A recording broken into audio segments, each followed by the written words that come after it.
ನಮಸ್ಕಾರ. ಆರೋಗ್ಯ ಸಂಚಿಕೆ ಕಾರ್ಯಕ್ರಮಕ್ಕೆ ನಿಮಗೆಲ್ಲರಿಗೂ ಆತ್ಮೀಯ ಸ್ವಾಗತ. ವೀಕ್ಷಕರೇ, ಸಂಧಿವಾತದಲ್ಲಿ ಹಲವಾರು ವಿಧಗಳಿದ್ದಾವೆ, ನೂರಾರು ವಿಧಗಳಿದ್ದಾವೆ ಅಂತ ಹೇಳ್ತಾರೆ. ಅದರಲ್ಲಿ ನಮ್ಮ ಭಾರತದಲ್ಲಿ 10 ವಿಧಗಳು ಪ್ರಚಲಿತದಲ್ಲಿದೆ. ಅದರಲ್ಲಿ ಒಂದು ಪ್ರಮುಖವಾದಂಥ ಒಂದು ಸಮಸ್ಯೆ ಅಂತಂದರೆ ಸ್ಕ್ಲೆರೋಡರ್ಮಾ.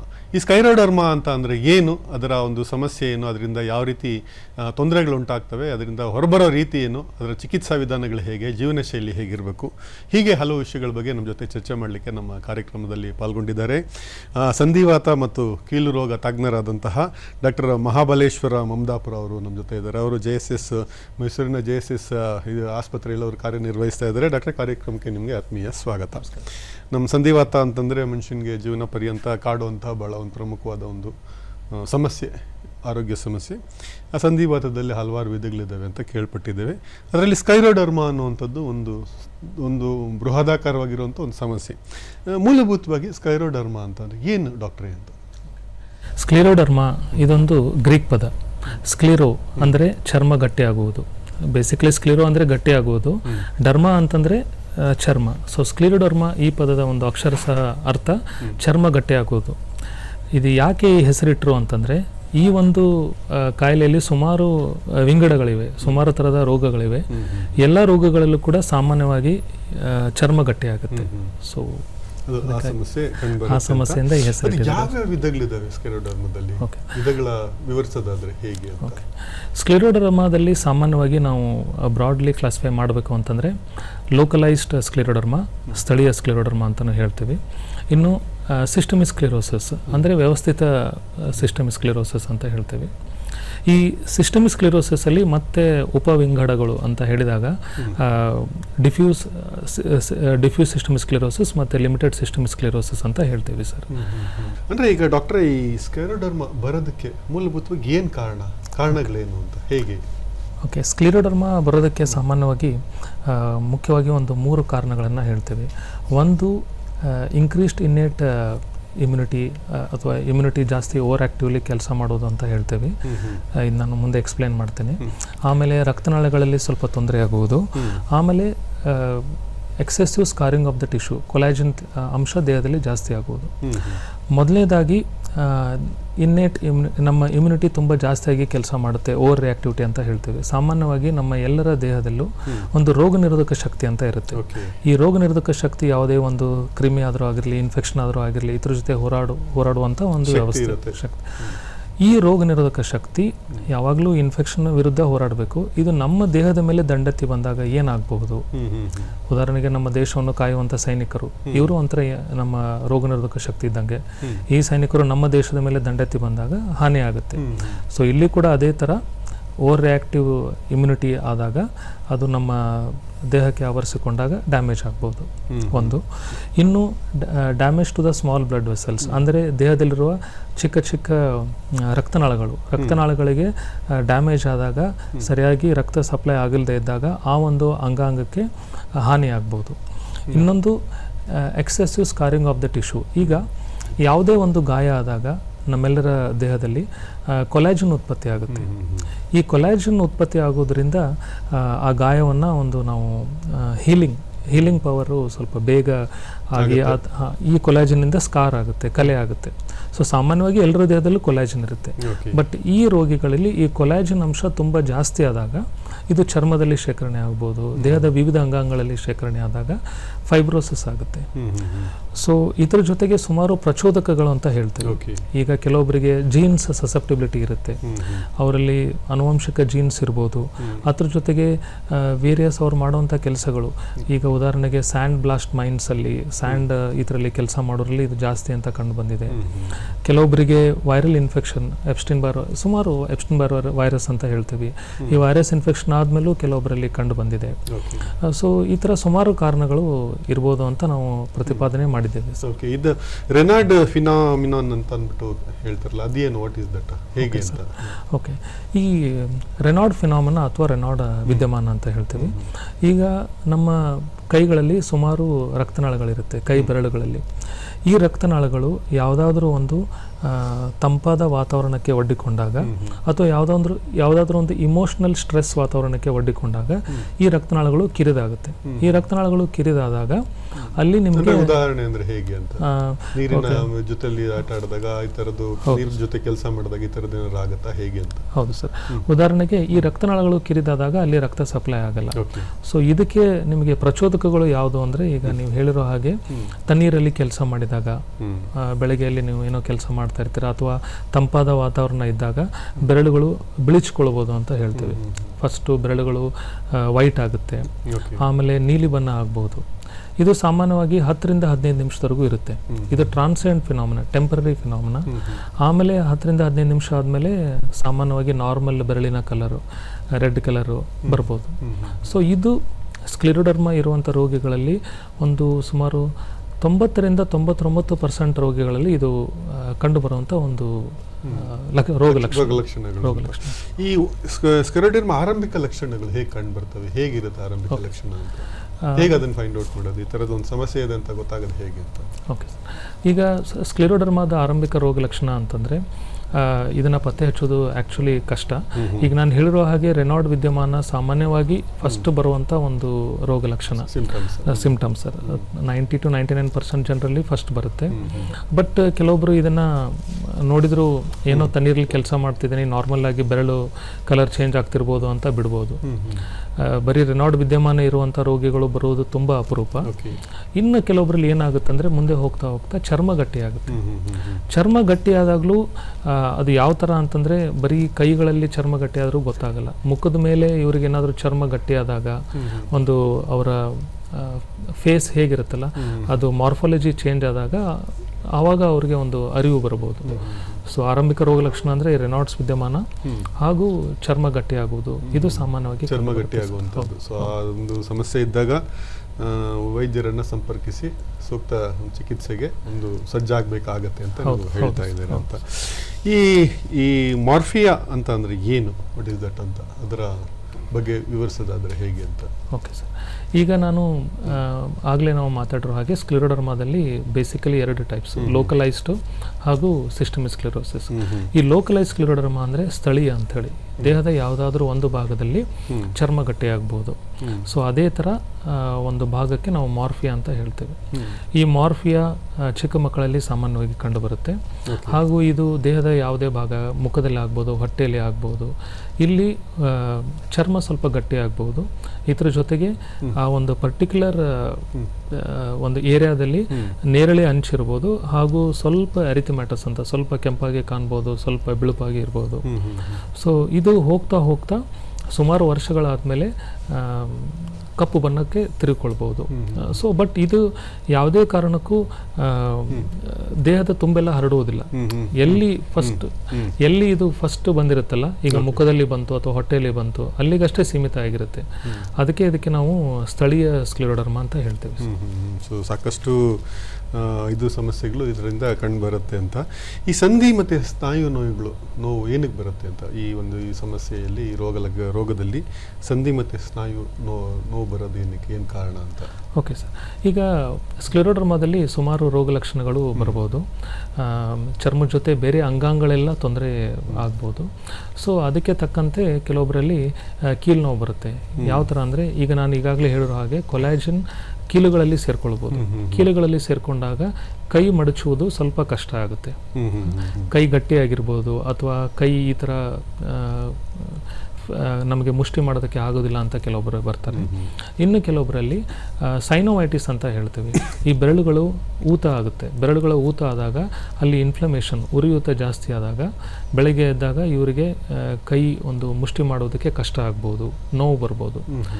ಸೊ ಇದು ಮುಖ್ಯ ಕಾರಣ ಅಂತ ಹೇಳ್ಬೋದು. ಕಾರಣ ಬರುತ್ತೆ ಅಂತ ಅಂದರೆ ಈ ಬಾಯಿ ಮತ್ತು ಹಲ್ಲುಗಳಲ್ಲಿ ಏನು ಸಮಸ್ಯೆಗಳು ಉಂಟಾಗಬಹುದು ಈ ರೋಗ ಲಕ್ಷಣ ಇರುವಂಥವ್ರಿಗೆ, ಇಂತಹ ರೋಗಿಗಳಿಗೆ ಏನಾಗಬಹುದು ಅಂತ? Okay sir. ಸೊ ಸಾಮಾನ್ಯವಾಗಿ ಈಗ ಚರ್ಮ ನಮ್ಮ ದೇಹದ ಒಂದು ದೊಡ್ಡ ಅಂಗ. ಸೊ ಈಗ ಮುಖದಲ್ಲಿ ಏನಾದರೂ ಚರ್ಮ ಏನಾದರೂ ಗಟ್ಟಿ ಆಯಿತು ಅಂತಂದರೆ ಇವರಿಗೆ ಒಂದು ಮುಖದ ಮಾರ್ಫಾಲಜಿ ಚೇಂಜ್ ಆಗುತ್ತೆ. ಆಮೇಲೆ ಅದ್ರ ಜೊತೆಗೆ ಬಾಯಿ ತೆಗೆಯೋದಕ್ಕೆ ಕಷ್ಟ ಆಗ್ಬೋದು. ಈ ಥರ ಬಾಯಿ ತೆಗೆಯೋದಕ್ಕೆ ಕಷ್ಟ ಆದಾಗ ಊಟ ಮಾಡೋದಕ್ಕೆ ಎಲ್ಲ ಸ್ವಲ್ಪ ಕಷ್ಟ, ಆಹಾರ ನುಂಗೋದಕ್ಕೂ ಸ್ವಲ್ಪ ಸಮಸ್ಯೆ ಆಗ್ಬೋದು ಸರ್. ಸೊ ಬಾಯಿ ತೆಗೆಯೋದಕ್ಕೆ ಕಷ್ಟ ಆಗ್ಬೋದು. ಆಮೇಲೆ ಅದರ ಒಳಗಡೆ ಇರುವಂಥ ಹಲ್ಲುಗಳಲ್ಲಿ ಪೆರಿಯೋಡಾಂಟೈಟಿಸ್ ಅಂತ ಹೇಳ್ತೀವಿ, ಒಸಡುಗಳಲ್ಲಿ ಸ್ವಲ್ಪ ತೊಂದರೆ ಆಗ್ಬೋದು, ಬಾಯಲ್ಲಿ ಕೂಡ ಡ್ರೈನೆಸ್ ಆಗ್ಬೋದು. ಈ ಥರದ್ದೆಲ್ಲ ಲಕ್ಷಣಗಳನ್ನು ನಾವು ಸ್ಕ್ಲಿಯೋಡರ್ಮಾ ಪೇಷಂಟ್ಸಲ್ಲಿ ನೋಡ್ತೀವಿ. ಅಂದರೆ ಜೀರ್ಣಾಂಗದ ಸಮಸ್ಯೆನೂ ಕೂಡ ಕಂಡು ಬರಬಹುದು ಅವ್ರ ಹತ್ರ. ಹೌದು, ಹೇಗೆ ಅಂತ, ಅದು ಯಾವ ರೀತಿ ಅಂತ? ಸೊ ಜೀರ್ಣಾಂಗದಲ್ಲೂ ಕೂಡ ಸ್ಮೂತ್ ಮಸಲ್ ಅಂತ ಇರುತ್ತೆ. ಈ ಜೀರ್ಣಾಂಗ ಅಂತಂದರೆ ಫಸ್ಟು ಅನ್ನನಾಳ, ಇಸೋಫೆಗಸ್, ಆಮೇಲೆ ಜಠರು, ಕರಳು, ಇದೆಲ್ಲ ತೊಂದರೆ ಇರ್ಬೋದು. ಈಗ ಅನ್ನನಾಳದಲ್ಲಿ ಏನಾದ್ರು ತೊಂದರೆ ಆಯಿತು ಅಂತಂದರೆ ಇದು ಸರಿಯಾಗಿ ಅಲ್ಲಿ ಕೂಡ ಗಟ್ಟಿ ಆಗುತ್ತೆ. ಇದಕ್ಕೆ ನಾವು ಅಕಲೇಶಿಯಾ ಕಾರ್ಡಿಯಾ ಅಂತ ಹೇಳ್ತೇವೆ. ಸೊ ಅಲ್ಲಿ ಕೂಡ ಗಟ್ಟಿ ಆದಾಗ ಇವರಿಗೆ ಊಟ ಮಾಡಲು ಸ್ವಲ್ಪ ನುಂಗುವುದಕ್ಕೆ ಕಷ್ಟ ಆಗ್ಬೋದು. ಈ ಥರ ಒಂದು ಕಂಪ್ಲೇಂಟಿಂದ ಬರ್ತಾರೆ ಸ್ವಲ್ಪ ಜನ. ಇನ್ನು ಕೆಲವೊಬ್ಬರಿಗೆ ಈಗ ದೊಡ್ಡ ಕರಳು ಸಣ್ಣ ಕರಳಲ್ಲಿ ಏನಾದ್ರು ತೊಂದರೆ ಆದರೆ ಕೆಲವೊಬ್ಬರಿಗೆ ವಾಕರಿಕೆ, ವಾಂತಿ, ಅತಿಸಾರ, ಡಯರಿಯಾ ಅಂತ ಹೇಳ್ತೀವಿ. ಆಮೇಲೆ ಹೊಟ್ಟೆ ಬ್ಲೋಟಿಂಗ್ ಸೆನ್ಸೇಷನ್, ಹೊಟ್ಟೆ ಸ್ವಲ್ಪ ತುಂಬಿಕೊಂಡಿದೆ ಅಂತ ಅನಿಸುತ್ತೆ, ಆಹಾರ ಸೇರದೇ ಇರೋದು. ಆಮೇಲೆ ಸರಿಯಾಗಿ ಊಟ ತಗೊಳ್ದೇ ಇದ್ದಾಗ ಇವರು ನ್ಯೂಟ್ರಿಷನ್ನು ಕಡಿಮೆಯಾಗಿ ತೂಕನೂ ಕಡಿಮೆ ಆಗ್ಬೋದು. ಆಮೇಲೆ ಆ್ಯಕ್ಚುಲಿ ಈ ನಮ್ಮ ಸ್ಟಮಕ್ ಹಾಗೂ ಇಸೋಫೆಗಸ್ ಮಧ್ಯೆ ಒಂದು ಕವಾಟಗಳಿರುತ್ತೆ. ಈ ಕವಾಟಗಳು ಸರಿಯಾಗಿ ಕೆಲಸ ಮಾಡಲ್ದೇ ಇದ್ದಾಗ ರಿಫ್ಲೆಕ್ಸ್ ಆಗುತ್ತೆ, ಎಸಿಡಿಟಿ ಆಗುತ್ತೆ. ಈ ಒಂದು ರೋಗಿಗಳಲ್ಲಿ ಇದು ಸಾಮಾನ್ಯವಾಗಿ ಎದೆ ಉರಿ, ಈ ಒಂದು ರೋಗಿಗಳಲ್ಲಿ ಇದು ಸಾಮಾನ್ಯವಾಗಿ ಕಂಡು ಬರುತ್ತೆ ಸರ್. ಅಂದರೆ ನಮ್ಮ ಲಂಗ್ಸ್ ಮೇಲೆ ಇದು ಪರಿಣಾಮ ಬೀರಬಹುದಾ? ಉಸಿರಾಟದ ಏನಾದರೂ ಸಮಸ್ಯೆ ಕಂಡು ಬರೋದಾದ್ರೆ ಹೇಗೆ ಅಂತ? ಸೊ ಶ್ವಾಸಕೋಶದಲ್ಲಿ ಸಾಮಾನ್ಯವಾಗಿ ಸ್ಕ್ಲಿಯೋಡರ್ಮಾ ಕಂಡು ಬರುತ್ತೆ. ಇಲ್ಲಿ ಕೂಡ ಸೇಮ್ ಫೈಬ್ರೋಸಿಸ್ ಆಗ್ಬೋದು, ಈ ಗಟ್ಟಿ ಆಗ್ಬೋದು. ಇದು ಗಟ್ಟಿ ಆದಾಗ ನಾವು ಈ ಒಂದು ಕಂಡೀಷನ್ಗೆ ಇಂಟರ್ಸ್ಟಿಷಿಯಲ್ ಲಂಗ್ ಡಿಸೀಸ್ ಅಂತ ಹೇಳ್ತೀವಿ. ಸೊ ಇಲ್ಲಿ ನಾವು ಸಾಮಾನ್ಯವಾಗಿ ನಮ್ಮ ಶ್ವಾಸಕೋಶಗಳು ಒಂದು ಸ್ಪಂಜ್ ಅಥವಾ ಹತ್ತಿಯಷ್ಟು ಸೂಕ್ಷ್ಮವಾಗಿರುತ್ತೆ. ಇದು ಉಸಿರಾಡೋದಕ್ಕೆ ನಾವು ಉಸಿರು ತಗೊಂಡಾಗ ಉಬ್ಬುವುದು, ಉಸಿರು ಬಿಟ್ಟಾಗ ಕಾಂಪ್ರೆಸ್ ಆಗೋದು, ಈ ಥರ ಎಲ್ಲ ಆಗ್ತಾ ಇರುತ್ತೆ. ಈ ಒಂದು ಶಕ್ತಿ ಕಳೆದು ಹೋಗುತ್ತೆ. ಯಾಕಂದರೆ ದೇಹದ ಪೂರ್ತಿ ಎಲ್ಲ ಚರ್ಮ ಗಟ್ಟಿ ಆಗೋದ್ರಿಂದ ಶ್ವಾಸಕೋಶ ಗಟ್ಟಿ ಆಗುತ್ತೆ. ಇದಕ್ಕೆ ನೆಕ್ಸ್ಟ್ ಫೈಬ್ರೋಸಿಸ್ ಆಗುತ್ತೆ. ಹಾಗೂ ಶ್ವಾಸಕೋಶ ಮತ್ತು ಹಾರ್ಟ್ಗೆ ಸಂಬಂಧ ಇರುತ್ತೆ. ಸೊ ಶ್ವಾಸಕೋಶದಲ್ಲಿ ತೊಂದರೆ ಆದರೆ ಹಾರ್ಟಲ್ಲೂ ತೊಂದರೆ ಆಗ್ಬೋದು, ಹಾರ್ಟಲ್ಲಿ ತೊಂದರೆ ಆದರೆ ಶ್ವಾಸಕೋಶದಲ್ಲಿ ತೊಂದರೆ ಆಗ್ಬೋದು. ಇದಕ್ಕೆ ನಾವು ಪಲ್ಮನರಿ ಆರ್ಟರಿಯಲ್ ಹೈಪರ್ಟೆನ್ಷನ್ ಅಂತ ಹೇಳ್ತೇವೆ. ಸೊ ಇದು ಅಪಧಮನಿಯ ರಕ್ತದೊತ್ತಡ, ಇಲ್ಲಿ ಕೂಡ ಕೆಲವೊಂದಿಷ್ಟು ರಕ್ತನಾಳಗಳಿರುತ್ತೆ. ಸೊ ಈ ರಕ್ತನಾಳಗಳ ಒಂದು ಒತ್ತಡ, ಪ್ರೆಷರ್ ಜಾಸ್ತಿ ಆದಾಗ ಪಲ್ಮನರಿ ಆರ್ಟರಿಯಲ್ ಹೈಪರ್ಟೆನ್ಷನ್ ಅಂತ ಹೇಳ್ತೀವಿ. ಆ ಥರದ್ದು ಸಮಸ್ಯೆ ಕಂಡು ಬರ್ಬೋದು. ಸೊ ಇದರಿಂದ ಇವರಿಗೆ ಉಸಿರಾಡೋದಕ್ಕೆ ಕಷ್ಟ ಆಗ್ಬೋದು. ನಮ್ಮ ಮೂತ್ರಪಿಂಡದ ಮೇಲೆ ಏನಾದರೂ ಇದು ಹಾನಿ ಮಾಡುತ್ತಾ, ಪರಿಣಾಮ ಬೀರುತ್ತಾ, ಪ್ರತಿಕೂಲ ಪರಿಣಾಮ ಬೀರುತ್ತಾ, ಹೇಗೆ ಅಂತ? ಸೊ ಮೂತ್ರಪಿಂಡದಲ್ಲಿ ಈ ಏನು ಪರಿಣಾಮ ಬೀರುತ್ತಲ್ಲ, ಇದಕ್ಕೆ ನಾವು ಸ್ಕ್ಲಿಯೋಡರ್ಮಾ ರೀನಲ್ ಕ್ರೈಸಿಸ್ ಅಂತ ಹೇಳ್ತೀವಿ. ಇದು ಸಾಮಾನ್ಯವಾಗಿ ಒಂದು 10-15% ಜನರಲ್ಲಿ ಕಂಡು ಬರುತ್ತೆ. ಇದು ಡಿಫ್ಯೂಸ್ ಸಿಸ್ಟಮಿಕ್ ಸ್ಕ್ಲಿರೋಸಿಸ್ ಅಲ್ಲಿ ಕಂಡು ಬರ್ಬೋದು. ಈ ಒಂದು ರೋಗಿಗಳಲ್ಲಿ BP ಜಾಸ್ತಿಯಾಗಿ ಇವರು ಬರ್ಬೋದು. ಇನ್ನು ಒಂದು 15-20% ಜನರಲ್ಲಿ BP ನಾರ್ಮಲ್ಲು ಇರ್ಬೋದು. ಸೊ BP ಜಾಸ್ತಿ ಆದಾಗ ಇವರ ಕ್ರಿಯಾಟಿನಿನ್ ಅಥವಾ ಕಿಡ್ನಿ ಫಂಕ್ಷನ್ ಟೆಸ್ಟ್ ಏನು ಮಾಡ್ತೀವಿ, ಇದರಲ್ಲಿ ಸ್ವಲ್ಪ ತೊಂದರೆ ಕಾಣಿಸ್ಕೊಳ್ಬೋದು ಸರ್. ಇದ್ರ ಜೊತೆಗೆ ಕೆಲವೊಂದು ಸಾರಿ ಉಸಿರಾಡೋದಕ್ಕೂ ಕಷ್ಟ ಆಗಿನೂ ಬರ್ಬೋದು. ಯಾಕಂದರೆ ಕಿಡ್ನಿ ಮತ್ತು ಶ್ವಾಸಕೋಶಕ್ಕೂ ಸಂಬಂಧ ಇದೆ. BP ಜಾಸ್ತಿ ಆದಾಗ ಕೆಲವೊಂದು ಸಾರಿ ಉಸಿರಾಟದ ತೊಂದರೆ ಆಗಿ ಬರ್ಬೋದು ಸರ್. ರೋಗ ನಿರ್ಣಯ ಮಾಡುವಂಥದ್ದು ಹೇಗೆ? ಈ ರೀತಿ ಸಮಸ್ಯೆ ಇದೆ ಅಂತ ಫೈಂಡ್ ಔಟ್ ಮಾಡುವಂಥದ್ದು ಹೇಗೆ ಅಂತ? ಸೊ ಈಗಾಗಲೇ ನಾನು ಹೇಳಿರುವಂಥ ರೋಗ ಲಕ್ಷಣಗಳು, ಚರ್ಮ ಗಟ್ಟಿಯಾಗುವುದು, ರೆನಾಲ್ಡ್ಸ್ ವಿದ್ಯಮಾನ, ಹಾಗೂ ಅನ್ನನಾಳ ಊಟ ಮಾಡೋದಕ್ಕೆ ಕಷ್ಟ ಆಗುವುದು, ಸೊ ಸ್ಕ್ಲೆರೋಡರ್ಮಾ ರೀನಲ್ ಕ್ರೈಸಿಸ್, ಪೆರಿಕಾರ್ಡೈಟಿಸ್, ಈ ಥರದ್ದೊಂದು ರೋಗ ಲಕ್ಷಣಗಳು ಏನಾದ್ರು ಇದ್ದಲ್ಲಿ ನೀವು ನಿಮ್ಮ ಹತ್ತಿರದ ರುಮಟಾಲಜಿಸ್ಟ್ನ ಸಂಪರ್ಕಿಸಬೇಕು. ಸೊ ಈ ಥರ ಒಂದು ಮಾಡಿದಾಗ ನಾವು ಫಸ್ಟು ಅವ್ರದ್ದು ಕ್ಲಿನಿಕಲ್ ಹಿಸ್ಟ್ರಿ ಆ್ಯಂಡ್ ಎಕ್ಸಾಮಿನೇಷನ್ ಅಂತ ಮಾಡ್ತೀವಿ ಸರ್. ಸೊ ಫಸ್ಟ್ ಏನೇನು ಯಾವ್ಯಾವ ಅಂಗಾಂಗಗಳಲ್ಲಿ ತೊಂದರೆ ಇದೆ ಅಂತ ಮಾಡ್ತೀವಿ. ಆ್ಯಕ್ಚುಲಿ ರೋಗ ಪತ್ತೆ ಮಾಡೋದಕ್ಕೆ ನಿಖರವಾದ ಬ್ಲಡ್ ಟೆಸ್ಟ್ ಯಾವುದೂ ಇಲ್ಲ. ಒಂದು ಸಪ್ಲಿಮೆಂಟರಿ ಟೆಸ್ಟ್ ಇದೆ ಸರ್. ಫಸ್ಟು ಪೇಷಂಟ್ನ ನಾವು ನೋಡಿ ಚರ್ಮ ಎಷ್ಟು ಗಟ್ಟಿಯಾಗಿದೆ, ಯಾವ್ಯಾವ ಅಂಗಾಂಗ ಒಳಗೊಂಡಿದೆ ಅಂತ ನೋಡ್ತೀವಿ. ಇದ್ರ ಜೊತೆಗೆ ANA ಅಂತ ಒಂದು ಟೆಸ್ಟ್ ಮಾಡ್ತೀವಿ. ಇದು ಯೂಶಲಿ ಒಂದು ಆಟೋಇಮ್ಯೂನ್ ಟೆಸ್ಟು. ANA ಪ್ರೊಫೈಲ್, ಈ ಥರದ ಟೆಸ್ಟ್ಗಳನ್ನು ಮಾಡಿ ಸ್ವಲ್ಪ ಪತ್ತೆ ಹಚ್ಬೋದು. ಇನ್ನು ಅಂಗಾಂಗಗಳು ಬೇಸ್ಡ್ ಆನ್ ಯಾವ್ಯಾವ ಅಂಗಾಂಗಗಳು ಒಳಗೊಂಡಿವೆ ಅಲ್ಲ ಅದಕ್ಕೆ ತಕ್ಕಂಗೆ ನಾವು ಬೇರೆ ಬೇರೆ ಟೆಸ್ಟ್ಗಳನ್ನು ಮಾಡಬೇಕಾಗುತ್ತೆ ಸರ್. ಸೊ ಯಾವ ಅಂಗದ ಮೇಲೆ ಇದು ಪರಿಣಾಮ ಬೀರ್ತಾ ಇದೆ ಅಂತ ನೋಡಿಕೊಂಡು ಅದರ ಆಧಾರದ ಮೇಲೆ ಇದು ಮಾಡ್ತೀರಾ ಅಂತ. ಈ ರೆನಾರ್ಡ್ ಫಿನಾಮಿನಾಗೆ ಬರದೇ ಇರೋ ಹಾಗೆ ಹೇಗೆ ಮುನ್ನೆಚ್ಚರಿಕೆ ತಗೊಳ್ಬೇಕಾಗತ್ತೆ, ಅದು ತಗೊಳ್ಬೇಕಾಗಿರೋ ಕ್ರಮಗಳು ವಿಧಾನಗಳು ಹೇಗೆ ಅಂತ? ಸೊ ರೆನಾರ್ಡ್ ವಿದ್ಯಮಾನ ನಾನು ಈಗಾಗಲೇ ಹೇಳಿರೋ ಹಾಗೆ ಒಂದು ಅತಿಯಾದ ತಂಪಾದ ವಾತಾವರಣ ಇರ್ಬೋದು, ಇಮೋಷ್ನಲ್ ಸ್ಟ್ರೆಸ್ಸು ಇದರಿಂದ ಜಾಸ್ತಿ ಆಗ್ಬೋದು. ಇನ್ನು ಕೆಲವೊಬ್ಬರಲ್ಲಿ ಧೂಮಪಾನದಿಂದ ಜಾಸ್ತಿ ಆಗುತ್ತೆ. ಸೊ ನೀವು ಅತಿಯಾದ ತಂಪಾದ ವಾತಾವರಣ ಏನಾರು ಇದೆ ಅಂತಂದರೆ ನೀವು ಕಾಟನ್ ಗ್ಲೌಸ್ ಕೈಗವಸಗಳನ್ನು ಉಪಯೋಗಿಸ್ಕೊಳ್ಬೇಕು. ಆಮೇಲೆ ವಿಂಟರ್ ಅಥವಾ ತುಂಬ ಥಂಡಿಯಾದ ಒಂದು ವಾತಾವರಣದಲ್ಲಿ ಏನಾದ್ರು ಇದ್ದಾಗ ಒಂದು 2-3 ಲೇಯರ್ ಆಫ್ ಕ್ಲೋತ್ಸ್ ಯೂಸ್ ಮಾಡಿ ಅಂತ ಹೇಳ್ತೀವಿ. ಆದಷ್ಟು ನೀವು ಬೆಚ್ಚಗೆ ಇಟ್ಟುಕೊಳ್ಳಿ. ಕಾಟನ್ ಗ್ಲೌಸ್, ಬೆಚ್ಚಗೆ ಇಟ್ಟುಕೊಳ್ಳುವುದು, ಧೂಮ್ರಪಾನದಿಂದ ದೂರ ಇರುವುದು, ಇದನ್ನು ಹೇಳ್ತೀವಿ. ಆಮೇಲೆ ಇದಕ್ಕೆ ತಕ್ಕಂತೆ ಮಾತ್ರೆಗಳನ್ನು ತಗೊಂಡ್ರೆ ನಾವು ಇದನ್ನ ಕಂಟ್ರೋಲ್ ಮಾಡಬಹುದು. ಚರ್ಮದ ಆರೈಕೆ ಮಾಡಬೇಕಾಗತ್ತೆ ಅಂತ ಅಂದ್ರೆ ಈ ಯಾವ್ಯಾವ ಸಾಬೂನು ಮತ್ತೆ ರಾಸಾಯನಿಕಗಳಿಂದ ದೂರ ಇರಬೇಕಾಗತ್ತೆ, ಯಾವ್ದು ಬಳಸಬಹುದು, ಹೇಗೆ ನೀವು ಒಂದು ಸಲಹೆ, ಒಂದು ಕಿವಿ ಮಾತು ಕೊಡೋದಾದ್ರೆ ಇಂತಹ ರೋಗಿಗಳಿಗೆ ಹೇಗೆ ಅಂತ? ಸೊ ಚರ್ಮಕ್ಕೆ ಸಂಬಂಧಪಟ್ಟ ಏನು ನಾವು ಲಕ್ಷಣಗಳನ್ನು ನೋಡ್ತೇವಲ್ಲ ಸರ್, ಸೊ ಸಾಮಾನ್ಯವಾಗಿ ಚರ್ಮ ಗಟ್ಟಿ ಆಗುತ್ತೆ. ಸೊ ಈ ಥರದ ಒಂದು ಕಂಡೀಷನ್ಸಲ್ಲಿ ಹಾರ್ಶ್ ಸೋಪ್ಸ್ ಗಳನ್ನು ನಾವು ಬಳಸಬಾರ್ದು. ಆಮೇಲೆ ಮನೆಯಲ್ಲಿ ಇರುವಂಥ ಈ ಕಾಸ್ಟಿಕ್ ಡಿಟರ್ಜೆಂಟ್ಸು, ಕೆಮಿಕಲ್ಸು ಈ ಥರ ಹತ್ರ ಇವರು ಆದಷ್ಟು ಹೋಗಬಾರ್ದು. ಅದಕ್ಕೆ ಸಂಬಂಧಪಟ್ಟ ಏನೋ ಕೆಲಸಗಳನ್ನು ಮಾಡಬೇಡಿ. ಅಕಸ್ಮಾತ್ ಮಾಡಲೇಬೇಕು ಅಂದರೆ ರಬ್ಬರ್ ಕೈಗವಸಗಳನ್ನು ಯೂಸ್ ಮಾಡಿ ಮಾಡೋದು ಒಳ್ಳೆಯದು. ಆಮೇಲೆ ಸ್ನಾನ ಮಾಡುವಾಗಲೂ ಕೂಡ ಬೆಚ್ಚಗಿರೋ ನೀರನ್ನು ಉಪಯೋಗಿಸಿ, ತುಂಬ ಬಿಸಿಯಾಗಿರೋ ನೀರನ್ನು ಉಪಯೋಗಿಸ್ಕೊಳ್ಬೇಡಿ. ಆಮೇಲೆ ಮಾಯಿಶ್ಚರೈಸಿಂಗ್ ಕ್ರೀಮ್ಸ್ಗಳನ್ನು ಉಪಯೋಗಿಸ್ಕೊಳ್ಳಿ ಅಂತ ಹೇಳ್ತೇವೆ. ಯಾವುದಾದ್ರೂ ಸೂರ್ಯನ ಬಿಸಿಲಿಗೆ ಹೋಗುವಾಗ ನಿಮ್ಮ ದೇಹದ ತೇವಾಂಶ ಕಡಿಮೆ ಇರುತ್ತೆ. ಸೊ ಉಪಯೋಗಿಸ್ಕೊಳ್ಳೋದ್ರಿಂದ ತುಂಬ ಸಹಾಯಕಾರಿಯಾಗುತ್ತೆ. ಅಂದರೆ ಈಗ ದೈಹಿಕ ಚಟುವಟಿಕೆ ಅವ್ರಿಗೆ ವ್ಯಾಯಾಮ ಇದೆಲ್ಲ ಮಾಡೋದಕ್ಕೆ, ಚರ್ಮ ಗಟ್ಟಿಯಾಗಿರುತ್ತೆ, ಅವ್ರಿಗೆ ಯಾವ ರೀತಿಯ ವ್ಯಾಯಾಮ ಮಾಡಬೇಕಾಗತ್ತೆ, ಏನು ಅದರಿಂದ ಆಗೋ ಲಾಭಗಳೇನು, ಹೇಗೆ ಅಂತ? Okay sir. ಸೊ ಸಾಮಾನ್ಯವಾಗಿ ಇವರಲ್ಲಿ ದೈಹಿಕ ಚಟುವಟಿಕೆ ಅಂತಂದರೆ ನಾವು ಎಷ್ಟಾಗುತ್ತೋ ಅಷ್ಟು ಕೆಲಸ ಮಾಡಿ ಅಂತ ಹೇಳ್ತೀವಿ. ಒಂದು 10ರಿಂದ 15 ನಿಮಿಷದ ವಾಕಿಂಗ್ ಆದರೂ ಆಗಿರಲಿ. ಈಗ ಒಬ್ಬ ನಾರ್ಮಲ್ ವ್ಯಕ್ತಿ ಇದ್ದ ಅಂತಂದರೆ ಡೈಲಿ ಒಂದು 30 ನಿಮಿಷದ ವಾಕಿಂಗ್ ಮಾಡಿ ಅಂತ ಹೇಳ್ತೀವಿ. ಬಟ್ ಈ ಸ್ಕ್ಲಿಯೋಡರ್ಮ ಇರುವಂಥ ಒಂದು ರೋಗಿಗಳಲ್ಲಿ ನಿಮ್ಮ ಕೈಲಿ ಎಷ್ಟಾಗುತ್ತೋ ಒಂದು 10ರಿಂದ 15 ನಿಮಿಷದಷ್ಟು ನೀವು ವಾಕಿಂಗ್ ಮಾಡ್ಬೋದು. ತುಂಬ ಏನಾದರೂ ಕೀಲು ನೋವಿದೆ ಅಂತಂದರೆ ಕೆಲವೊಂದು ಸಾರಿ ಮಾತ್ರೆಗಳ ಜೊತೆಗೆ ಫಿಸಿಯೋಥೆರಪಿ ಅವಶ್ಯಕತೆ ಬೇಕಾಗುತ್ತೆ. ಅವರು ಯಾವ್ಯಾವ ಎಕ್ಸಸೈಸಸ್ ಮಾಡಿಕೊಡ್ಬೇಕು ಅಂತ ಹೇಳ್ತಾರೆ, ಅದನ್ನು ನಿಯಮಿತವಾಗಿ ಮಾಡಿ ಅಂತ ಹೇಳ್ತೇವೆ. ಅಂದರೆ ಈ ಸಮಸ್ಯೆ ಇರುವಂಥ ರೋಗಿಗಳಲ್ಲಿ ಬಾಯಿ ಒಣಗುವಂಥದ್ದು ಸಹಜ ಅಂತ ಹೇಳ್ತಾರೆ, ಪದೇ ಪದೇ ಬಾಯಿ ಒಣಗ್ತಾ ಇರುವಂಥದ್ದು. ಈ ಸಮಸ್ಯೆಗೆ ಹೇಗೆ ಪರಿಹಾರ ಅಂತ? Okay sir. ಸುಮಾರು ಈ ಒಂದು ರೋಗಿಗಳಲ್ಲಿ ಬಾಯಿ ಒಣಗೋದು ಸಹಜ. ಸೊ ಈ ಥರದ ರೋಗಿಗಳಲ್ಲಿ ನೀವು ಬಾಯಿಯ ಒಂದು ಕ್ಲೀನ್ಲಿನೆಸ್, ನೈರ್ಮಲ್ಯತೆಯನ್ನು ನೀವು ಕಾಪಾಡ್ಕೊಳ್ಬೇಕು. ನಿಯಮಿತವಾಗಿ ನಿಮ್ಮ ಡೆಂಟಿಸ್ಟ್ನ ಭೇಟಿ ಆಗಬೇಕು. 3 ತಿಂಗಳಿಗೆ ಒಂದು ಸಾರಿ ಭೇಟಿ ಆದಷ್ಟು. ಈಗ ರುಮಟಾಲಜಿಸ್ಟ್ನ ಯಾವಾಗ ಭೇಟಿ ಆಗ್ತೀರಾ ಅದಕ್ಕೆ ತಕ್ಕಂಗೆ ಡೆಂಟಿಸ್ಟ್ನ ಭೇಟಿ ಆಗೋದು. ಪೆರಿಯೋಡಾಂಟೈಟಿಸ್ ಅಂತ ಹೇಳ್ತೀವಿ, ಒಸಡುಗಳಲ್ಲಿ ತೊಂದರೆ ಬರ್ಬೋದು, ಅದಕ್ಕೂ ತೋರಿಸ್ಕೊಳ್ಬೇಕು. ಮತ್ತು ಬಾಯಿ ಈ ಥರ ಡ್ರೈನೆಸ್ ಆದಾಗ ಸಲೈವರಿ ಸಬ್ಸ್ಟಿಟ್ಯೂಟ್ಸ್ ಕೆಲವೊಬ್ಬರಿಗೆ ಅಡ್ವೈಸ್ ಮಾಡ್ತೀವಿ. ಸೊ ಇನ್ನು ಕೆಲವೊಬ್ಬರಿಗೆ ಫ್ಲಾಸಿಂಗು, ನಿಯಮಿತವಾಗಿ ಹಲ್ಲುಜ್ಜೋದ್ರಿಂದ ಕೂಡ ನಾವು ಇದನ್ನೆಲ್ಲ ಸ್ವಲ್ಪ. ಆಮೇಲೆ ಫ್ಲೋರೈಡ್ ಟೂತ್ಪೇಸ್ಟ್ಗಳನ್ನು ಯೂಸ್ ಮಾಡಿ ಅಂತ ಹೇಳ್ತೀವಿ ಸರ್. ಇದರಿಂದನೂ ಕೂಡ ನಾವು ಬಾಯಿಯಲ್ಲಿರುವಂಥ ಡ್ರೈನೆಸ್ನ ತಕ್ಕ ಮಟ್ಟಿಗೆ ಕಡಿಮೆ ಮಾಡ್ಬೋದು. ಸ್ವಲ್ಪ ಸ್ವಲ್ಪ ಅವಶ್ಯಕತೆಗೆ ತಕ್ಕಂತೆ ನೀರನ್ನು ಕುಡಿಯೋದ್ರಿಂದನೂ ನಾವು ಕಡಿಮೆ ಮಾಡ್ಬೋದು.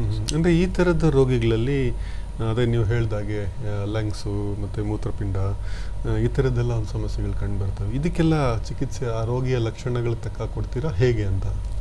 ರೋಗ ಲಕ್ಷಣ ಮತ್ತು ರೋಗಿಯ ಪರಿಸ್ಥಿತಿ, ದೇಹ ಪ್ರಕೃತಿಗೆ ಅನುಗುಣವಾಗಿ ಕೊಡ್ತೀರಾ ಹೇಗೆ ಅಂತ? Okay sir.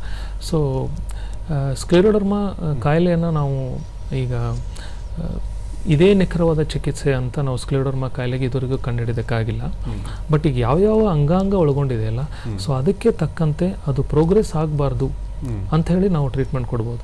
ಈಗ ಯಾವುದೋ ಒಂದು ಪೇಷಂಟ್ ಬಂದು 5 ವರ್ಷ ಆಗಿದೆ ಸ್ಕ್ಲೆರೋಡರ್ಮ, ನನಗೆ ಇದೆಲ್ಲ ತೊಂದರೆ ಇದೆ ಅಂದರೆ ಹಿಂದೆ ಏನು ಡ್ಯಾಮೇಜ್ ಆಗಿದೆಯಲ್ಲ ಅದನ್ನು ರಿವರ್ಸ್ ಮಾಡೋದು ಕಷ್ಟ. ಯಾಕಂದರೆ ಅದು ಫೈಬ್ರೋಸಿಸ್ ಆಗಿರುತ್ತೆ. ಈಗ ಒಂದು ಗಾಯ ಕಲೆ ಆದಾಗ ರಿವರ್ಸ್ ಆಗೋದು ತುಂಬ ಕಷ್ಟ. ಈಗ ಶ್ವಾಸಕೋಶದಲ್ಲಿ ಏನಾದ್ರು ತೊಂದರೆ ಐತೆ ಅಂದರೆ ನಾವು ಪಲ್ಮನಾಲಜಿಸ್ಟ್ ಜೊತೆ ಸೇರಿ ಇದಕ್ಕೆ ಟ್ರೀಟ್ಮೆಂಟ್ ಕೊಡಬೇಕಾಗುತ್ತೆ. ILD ಅಂತ ಹೇಳ್ತೀವಿ, ಇಂಟರ್ಸ್ಟಿಷಿಯಲ್ ಲಂಗ್ ಡಿಸೀಸ್. ಸೊ ಇದು ಎಷ್ಟರ ಮಟ್ಟಿಗೆ ಇನ್ವಾಲ್ವ್ಮೆಂಟ್ ಇದೆ ಅದಕ್ಕೆ ಸಂಬಂಧಪಟ್ಟ ಟೆಸ್ಟ್ಗಳು, PFT DLCO ಟೆಸ್ಟ್ಗಳನ್ನು ಮಾಡಿಸಿ ಎಷ್ಟು ಪ್ರಮಾಣದಲ್ಲಿ ನಮ್ಮ ಶ್ವಾಸಕೋಶದಲ್ಲಿ ತೊಂದರೆ ಇದೆ ಅಂತ ನೋಡಿ ಅದಕ್ಕೆ ತಕ್ಕಂತೆ ಕೆಲವೊಬ್ಬರಿಗೆ ಇಂಜೆಕ್ಷನ್ಗಳಾದರೂ ಆಗಲಿ, ತಿಂಗಳಿಗೆ ಇಂಜೆಕ್ಷನ್ ನಾವು ಸೈಕ್ಲೋಫಾಸ್ಮೈಡ್ ಅಂತ ಹೇಳ್ತೀವಿ, ಅಥವಾ ಮಾತ್ರೆಗಳು ಅಜಾಥಿಯೋಪ್ರಿನ್ MMF ಮಾತ್ರೆಗಳನ್ನೆಲ್ಲ ಕೊಡ್ಬೋದು ಸರ್. ಅಂದರೆ ಈ ಸ್ಕ್ಲೆರೋಡರ್ಮಾ ಯಾರಲ್ಲಿ ಹೆಚ್ಚು ಕಂಡುಬರುತ್ತೆ? ಹೆಣ್ಮಕ್ಳಲ್ಲಿ ಹೆಚ್ಚು ಕಂಡುಬರುತ್ತೆ ಅಂತ ಹೇಳ್ತಾರೆ. ಹೇಗೆ, ಯಾವ ವಯೋಮಾನದಲ್ಲಿ ಕಂಡುಬರುತ್ತೆ? ಹೆಣ್ಮಕ್ಳಲ್ಲಿ ಯಾಕೆ ಹೆಚ್ಚು ಕಂಡುಬರೋದಕ್ಕೆ ಇದು ಕಾರಣ ಅಂತ? ಓಕೆ, ಸೊ ಸ್ಕ್ಲೆರೋಡರ್ಮಾ ಸಾಮಾನ್ಯವಾಗಿ ಸಂಧಿವಾತ ರೋಗಗಳು ಅಂತ ನೀವು ತೊಗೊಂಡಾಗ ಹೆಣ್ಮಕ್ಳಲ್ಲಿ ಜಾಸ್ತಿ ಕಂಡುಬರುತ್ತೆ. ಬಟ್ ಇದಕ್ಕೆ ಒಂದು ನಿಖರವಾದ ಕಾರಣವನ್ನು ಇದುವರೆಗೂ ಕಂಡುಹಿಡಿದಕ್ಕಾಗಿಲ್ಲ. ಕೆಲವೊಬ್ಬರು ಹೆಣ್ಮಕ್ಳಲ್ಲಿ ಕಂಡುಬರುವಂಥ ಜೀನ್ಸ್ ಆದರೂ ಆಗಿರಲಿ, ಹಾಗೂ ಕೆಲವೊಂದಿಷ್ಟು ಹಾರ್ಮೋನ್ಗಳಿಂದ ಅವರಲ್ಲಿ ಕಂಡುಬರ್ಬೋದು ಅಂತ ಹೇಳ್ಬೋದು. ಸಾಮಾನ್ಯವಾಗಿ ಇದು 4:1 ಅನುಪಾತದಲ್ಲಿ ಕಂಡುಬರುತ್ತೆ. ಈಗ 4 ಜನ ಹೆಣ್ಮಕ್ಳಲ್ಲಿ ಕಂಡುಬಂದರೆ ಒಬ್ಬರು ಗಂಡು ಮಕ್ಕಳಲ್ಲಿ ಇದು ಕಂಡುಬರ್ಬೋದು. ಇದರ ಜೊತೆಗೆ ನಾವು ಬೇರೆ ಬೇರೆ ವಯಸ್ಸಲ್ಲಿ ಬೇರೆ ಬೇರೆ ಸಮಸ್ಯೆಗಳು ಕಂಡುಬರ್ಬೋದು. ಉದಾಹರಣೆಗೆ ಚಿಕ್ಕ ಮಕ್ಕಳಲ್ಲಿ ಲೋಕಲೈಸ್ ಸ್ಕ್ಲೆರೋಡರ್ಮಾ, ಮಾರ್ಫಿಯಾ ಲೀನಿಯರ್ ಸ್ಕ್ಲೆರೋಡರ್ಮಾ ಅಂತ ಹೇಳ್ತೀವಿ, ಅದು ಕಂಡುಬರ್ಬೋದು. ಇನ್ನು ಒಂದು 40ರಿಂದ 50 ವಯಸ್ಸಲ್ಲಿ ಸಿಸ್ಟಮಿಕ್ ಸ್ಕ್ಲೆರೋಸಿಸ್ ಡಿಫ್ಯೂಸ್ ಅಥವಾ ಲಿಮಿಟೆಡ್ ಇದು ಕಂಡುಬರ್ಬೋದು. ಭಾರತದ ಸಂಶೋಧನೆಯ ಪ್ರಕಾರ ಭಾರತದಲ್ಲಿ ಸ್ಕ್ಲೆರೋಡರ್ಮಾ ಯೂಶ್ವಲಿ ಒಂದು 10ರಿಂದ 15 ವರ್ಷಗಳ ಮುಂಚೆಯೇ ಬರುತ್ತೆ ನಮ್ಮ ಜನರಲ್ಲಿ. ಸೊ ನಾವಿನ್ನೂ ಇದ್ರ ಬಗ್ಗೆ ಅರಿವು ಮೂಡಿಸಬೇಕಾಗಿದೆ. ಅಂದರೆ ಇದು ಜೀವಕ್ಕೆ ಅಪಾಯಕಾರಿನ? ಯಾವ ರೀತಿ, ಎಷ್ಟರ ಮಟ್ಟಿಗೆ ಅಪಾಯಕಾರಿ ಇದು, ಹೇಗೆ ಅಂತ? ಈಗ ಲೋಕಲೈಸ್ ಸ್ಕ್ಲೆರೋಡರ್ಮಾ ಇತ್ತು ಅಂತಂದರೆ ಅದು ಬೆಳೆಯಲ್ಲ. ಈಗ ಯಾವುದೇ ಒಂದು ಕಾಲಲ್ಲಿ ಲೀನಿಯರ್ ಸ್ಕ್ಲೆರೋಡರ್ಮಾ ಕಾಲಲ್ಲಿ ಇತ್ತು ಅಂತಂದರೆ ಅಲ್ಲಿ ಅಷ್ಟೇ ಅದು ಸೀಮಿತ ಆಗಿರುತ್ತೆ. ಬಟ್ ಈಗ ಡಿಫ್ಯೂಸ್ ಸಿಸ್ಟಮಿಕ್ ಸ್ಕ್ಲೆರೋಸಿಸ್ ಅಂತ ಹೇಳ್ತೀವಿ. ಡಿಫ್ಯೂಸ್ ಸಿಸ್ಟಮಿಕ್ ಸ್ಕ್ಲೆರೋಸಿಸ್ ಅಲ್ಲಿ ಚರ್ಮದ ಜೊತೆ ದೇಹದ ವಿವಿಧ ಅಂಗಾಂಗಗಳಲ್ಲಿ ತೊಂದರೆ ಆಗುತ್ತೆ. ಸೊ ಈ ಥರ ಎಲ್ಲ ಅಂಗಾಂಗಗಳಲ್ಲಿ ತೊಂದರೆ ಆದಾಗ ಅದು ಅಪಾಯಕಾರಿ. ಸೊ ಇದು ಕಾಯಿಲೆ ನಮಗೆ ಗೊತ್ತಾಗಿ ಒಂದು 60ರಿಂದ 70 ವರ್ಷ ಆಗಿರ್ಬೋದು. ಈಗ ಒಂದು 50 ವರ್ಷದ ಮುಂಚೆ ಈ ಸ್ಕ್ಲೆರೋಡರ್ಮಾದಿಂದ ಬಳಲುತ್ತಿರುವ ಜನರು ಒಂದು 10 ವರ್ಷ ಒಂದು 50% ಜನ ಬದುಕ್ತಿದ್ರೇನು. ಇವತ್ತು ಸ್ಕ್ಲೆರೋಡರ್ಮಾ ಡಯಾಗ್ನೋಸಿಸ್ ಆಯಿತು ಅಂದರೆ ಇದರಲ್ಲಿ ಒಂದು 50% ಜನ ಅಷ್ಟೇ 10 ವರ್ಷ ಬದುಕ್ತಿದ್ರು.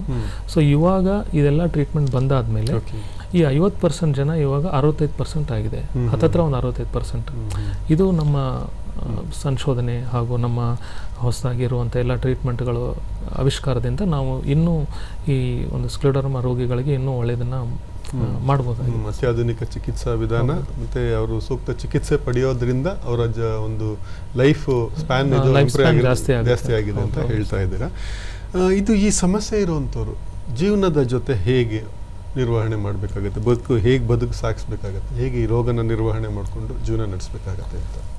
ಸ್ಕ್ಲೆರೋಡರ್ಮಾ ಇರುವಂಥ ರೋಗಿಗಳು ಇವರ ಲೈಫು ತುಂಬ ಚಾಲೆಂಜಿಂಗ್ ಆಗಿರುತ್ತೆ ಸರ್. ಯಾಕಂದರೆ ಸಾಮಾನ್ಯವಾಗಿ face is the index of mind ಅಂತ ಹೇಳ್ತೀವಿ. ಲೈಕ್ ಅವರ ಮುಖ, ಈಗ ಚರ್ಮ ಏನಾದರೂ ಗಟ್ಟಿ ಆಯಿತು ಅಂತಂದರೆ ಅವರ ಮುಖದ ಒಂದು ಮಾರ್ಫಾಲಜಿ ಚೇಂಜ್ ಆಗುತ್ತೆ. ಸೊ ಎಲ್ಲರೂ ಇದನ್ನು ಕೇಳೋದಕ್ಕೆ ಶುರು ಮಾಡ್ತಾರೆ, ಏನಾಯಿತು ನಿನ್ನ ಮುಖಕ್ಕೆ ಅಂತೇಳಿ.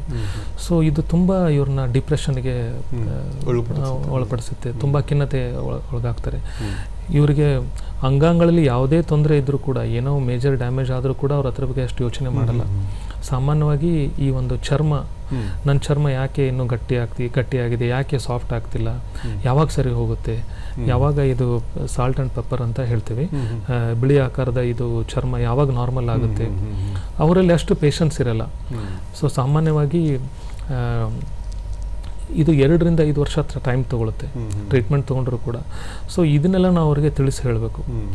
ಸೊ ಚರ್ಮನೂ ಇಂಪಾರ್ಟೆಂಟು, ದೀರ್ಘಕಾಲೀನ ಚಿಕಿತ್ಸೆ ಇದಕ್ಕೆ ಅಗತ್ಯ ಇದೆ, ಖಂಡಿತ ಅಗತ್ಯ ಇದೆ. ಹಾಗೂ ಇದು ಈ ನಿಮಗೆ ವೈಟ್ ಆಗಿರೋದು ಅಥವಾ ಚರ್ಮ ಗಟ್ಟಿಯಾಗಿರೋದು ಒಂದೇ ದಿನದಲ್ಲಿ ಕಡಿಮೆ ಆಗೋದಿಲ್ಲ. ಇದಕ್ಕೆ ಸುಮಾರು ವರ್ಷಗಳು ಟೈಮ್ ಬೇಕಾಗುತ್ತೆ. ಸೊ ಅದಕ್ಕೆ ಇದನ್ನು ಅವ್ರಿಗೆ ಜೊತೆಗೆ ಅವರ ಮನೆಯವರಿಗೆ ಮನವರಿಕೆ ಮಾಡಿಕೊಡ್ಬೇಕು. ಸೊ ಇದೊಂದು ಕಾಯಿಲೆ ಅಂತ ಫಸ್ಟ್ ಅವ್ರಿಗೆ ನಾವು ಕನ್ವಿನ್ಸ್ ಮಾಡಬೇಕು. ಅದ್ರ ಜೊತೆಗೆ ವಿವಿಧ ಅಂಗಾಂಗಗಳು, ಯಾವ್ಯಾವ ಅಂಗಾಂಗಗಳಲ್ಲಿ ಏನೇನು ತೊಂದರೆ ಇದೆ, ಇದಕ್ಕೆ ನಾವು ಟ್ರೀಟ್ಮೆಂಟ್ ತೊಗೊಳ್ಬೇಕು ಅನ್ನೋದ್ರ ಬಗ್ಗೆ ಅವರಿಗೆ ನಾವು ಹೇಳ್ಕೊಡ್ಬೇಕು ಸರ್. ಸೊ ಈ ಥರ ನಾವು ಹೇಳೋದ್ರಿಂದ ಆಮೇಲೆ ಏನು ಪ್ರಿಕಾಷನ್ಸ್ ತೊಗೊಳ್ಬೇಕು ಅಂತ ನಾವು ಈಗಾಗಲೇ ಮಾತಾಡಿದ್ದೀವಿ. ಆ ಪ್ರಿಕಾಷನ್ಸ್ಗಳನ್ನು ತೊಗೊಳೋದ್ರಿಂದ ಸೊ ಏನೇನಾಗುತ್ತೆ ಅಂತೆಲ್ಲ ಅವ್ರಿಗೆ ನಾವು ಸರಿಯಾಗಿ ಒಂದು ಅವೇರ್ನೆಸ್ ಕ್ರಿಯೇಟ್ ಮಾಡಿದರೆ ಅವರ ಹೇಳ್ತಾ ಇರೋದು ಮಾನಸಿಕವಾಗೂ ಕೂಡ ಅವರು ಇದಕ್ಕೆ ಈ ಸಮಸ್ಯೆಗೆ ಸಜ್ಜುಗೊಳಿಸಬೇಕು ಸರ್. ಸೈಕಾಲಜಿಕಲಿ ಅವರಿಗೆ ತುಂಬಾ ಒಂದು ಸ್ಥೈರ್ಯ ತುಂಬುವಂತ ಕೆಲಸ ಮಾಡಬೇಕಾಗತ್ತೆ ಅಂತ. ಹೌದು ಸರ್. ಕೆಲವೊಂದು ಪೇಷಂಟ್ಸಿಗೆ ಈವನ್ ಸೈಕ್ಯಾಟ್ರಿಸ್ಟ್ ಅವಶ್ಯಕತೆನೂ ಬೇಕಾಗುತ್ತೆ.